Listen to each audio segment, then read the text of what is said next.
हमारे संवाददाता। और अब बिहार के बाद खबर उत्तर प्रदेश की राजनीति की। अयोध्या में चंदा चोरी पर विपक्ष की मोर्चाबंदी पर अब बीजेपी के बड़े पलटवार की तैयारी है।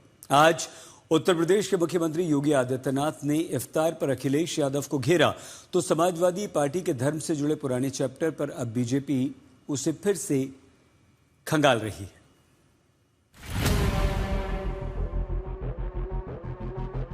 चढ़ावा चोरी पर जारी हंगामे के बीच आज जब योगी आदित्यनाथ अयोध्या पहुंचे तो हनुमानगढ़ी को लेकर एक नया सियासी चैप्टर खोल दिया। इन्होंने तो हमारी पवित्र हनुमानगढ़ी में इन्होंने तो वहां नमाज भी पढ़वाने का काम किया था। कल्पना करिए, क्या कोई जामा मस्जिद में कभी हनुमान चालीसा का पाठ कर पाएगा क्या? ये घटना 27 अक्टूबर 2003 से 25 नवंबर 2003 के बीच रमजान की है। तब हनुमानगढ़ी के 4 पट्टियों में से एक सागरिया पट्टी के महंत ज्ञानदास थे, जिनकी बाबरी मामले के पक्षकार हाशिम अंसारी से मित्रता थी। ज्ञानदास इफ्तार कराया करते थे। उस साल भी इफ्तार आयोजित किया था और चटाइयां मंदिर के बाहर सीढ़ियों के पास बिछी थीं। लेकिन खुफिया रिपोर्ट के हवाले से तत्कालीन एसएसपी ने इसे हटवा दिया था। फिर इफ्तार मंदिर के सामने से हटाकर दूसरी जगह कराया गया था।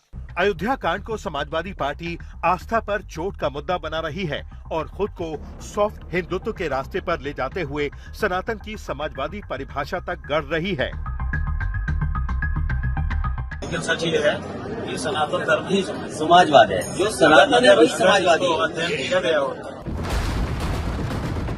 लखनऊ में तो पार्टी दफ्तर के बाहर समाजवादी पार्टी ने पोस्टर तक लगा लिया है कि सनातन ही समाजवाद है। जवाब में बीजेपी सोशल मीडिया पर समाजवादी सनातन के इतिहास के पन्ने दिखा रही है। इन बयानों और इतिहास की घटनाओं का हवाला देकर सीएम योगी अखिलेश यादव और राहुल गांधी की पार्टी को हिंदू विरोधी ठहराने की कोशिश कर रहे हैं, ताकि ऐन चुनाव से पहले चढ़ावा चोरी के कांड पर बीजेपी बैकफुट पर नहीं आ पाए। आज तक ब्यूरो। और अब खबर श्री राम मंदिर को लेकर हो रही जांच की, जहां हर दिन नए नए खुलासे हो रहे हैं। चोरी के पैसों के इन्वेस्टमेंट को लेकर भी अब नई जानकारी सामने आ रही है, जहां पैसों को प्रॉपर्टी और शेयर मार्केट में लगाया जा रहा था।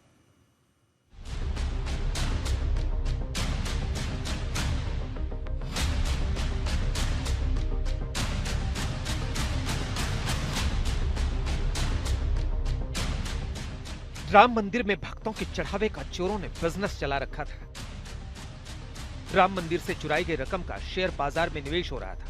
इस धंधे में अनुकल्प मिश्रा और अविनाश शुक्ला का नाम सबसे आगे है। ये भी पता चला है कि चोरी की रकम उधार देकर ब्याज वसूली हो रही थी। सूत्रों की माने तो आरोपी बड़े ही शातिराना अंदाज में चोरी के पैसे को काले से सफेद बनाने में लगे थे। बैंक और वित्तीय एजेंसियों की आंखों में धूल झोंकने के लिए आरोपी चोरी के पैसे पहले रिश्तेदारों के खाते में डालते, रिश्तेदारों के खाते से पैसे आरोपियों के खाते में ट्रांसफर होते। चंद चोरों की वजह से अब ट्रस्ट के बाकी कर्मचारियों के लिए भी काम करना मुश्किल हो रहा है। मंदिर ट्रस्ट के कर्मचारियों के मुताबिक दान की गिनती से जुड़े 2 दर्जन कर्मचारी इस्तीफा देकर चले गए हैं। काम का दबाव इतना बढ़ा है कि पहले 2 शिफ्टों में होने वाला काम अब 1 शिफ्ट में कराया जा रहा है, जिससे ड्यूटी का समय 6 घंटे से बढ़ाकर 9 घंटे कर दिया गया। इतना ही नहीं, सूत्रों के मुताबिक कर्मचारियों का आरोप है कि उनका मासिक वेतन भी घटा दिया गया है और अलग अलग कर्मचारियों को अलग अलग वेतन दिया जा रहा है। उनकी मासिक छुट्टियों में भी कटौती कर दी गई है। इसका विरोध करते हुए ट्रस्ट के ईमानदार कर्मचारियों ने एसबीआई तुलसी उद्यान शाखा और संबंधित सुरक्षा एजेंसी को मांग पत्र के साथ इस्तीफे सौंप दिए। उधर बैंक सूत्रों के अनुसार नए कर्मचारियों की भर्ती की प्रक्रिया शुरू की जाएगी, लेकिन चढ़ावा चोरी प्रकरण के बाद कड़े सत्यापन के कारण उन्हें समय लग सकता है। वैसे चढ़ावा चोरी प्रकरण के बाद कर्मचारियों पर ही नहीं, अब ट्रस्ट के पूर्व पदाधिकारियों के भी अधिकार और जिम्मेदारियों में तब्दीली आई है। और ये नए बदलाव के तहत चंपत राय, अनिल मिश्रा और गोपाल राव की वो आईडी निरस्त कर दी गई है, जिसका इस्तेमाल करके वीआईपी पास जारी किए जाते थे। उसके बदले ट्रस्ट में निर्मोही अखाड़ा के प्रतिनिधि दीनेंद्र दास को वीआईपी पास जारी करने वाली आईडी दे दी गई है। ट्रस्ट सूत्रों का कहना है कि 22 जुलाई के बाद राम मंदिर की व्यवस्थाओं में व्यापक बदलाव लागू करने की तैयारी है, जिसमें दर्शन व्यवस्था, पूजा पद्धति, राग भोग, चढ़ावा प्रबंधन, सुरक्षा, भीड़ नियंत्रण और श्रद्धालु सुविधाओं में तब्दीलियां की जाएंगी। इसके लिए संतों और रामानंदीय परंपरा के विद्वानों का सुझाव लिया जा रहा है। तैयारी है कि 22 जुलाई को होने वाली बैठक में ट्रस्ट के नए महासचिव और रिक्त पदों पर नए सदस्यों के चयन पर भी फैसला होना है। आशीष श्रीवास्तव, अयोध्या, आज तक।